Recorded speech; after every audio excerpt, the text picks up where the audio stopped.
My name's Emma and I live in the West Country. We have a 4-bedroomed house built about 100 years ago and we've just fully renovated it. We wanted to be more sustainable. We wanted to be sort of off-grid. There's no mains gas in the village, so that was out. And we just wanted something without too much CO2. We looked through all the options when we moved here. We were faced with a very old and ugly oil boiler in the kitchen, and we really didn't want to continue with that.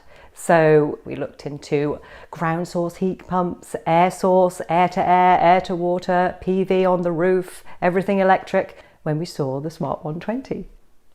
We have it set to a programme. My husband gets up very early, so when he's up at about 5:30, 6 o'clock, he can lift the lid, put the pan on and there, cook his eggs, absolutely no problem. And then when we come down, I can cook breakfast for my son and myself.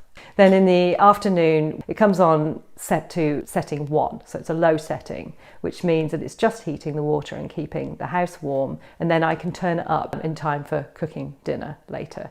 The great thing about the Klover is that you walk into the kitchen, there's a fire burning in the grate, and it's a lovely soft heat, which permeates the whole house and keeps everything warm. It cooks our food, it heats our water, and also it runs on wood pellets, so it's uber sustainable.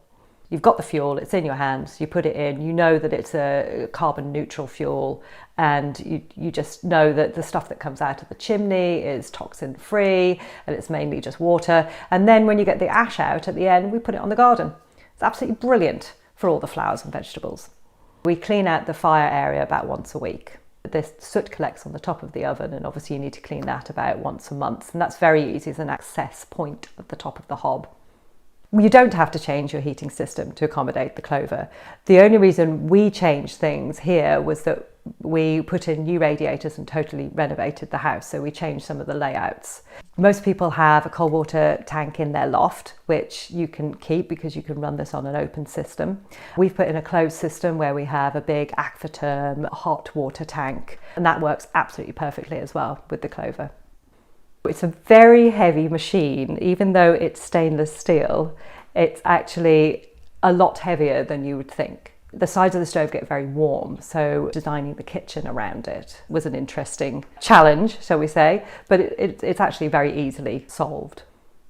It does take a while to get used to the idea that every time you put the oven on and you want to cook something, you're heating the water as well. So this is the main part about cooking with the Smart 120, is you really have to be aware of what the output is, and it's not just nicely cooked food, it's also hot water for the bath and for the radiator. You're very much in tune with what's happening with the machine at all times.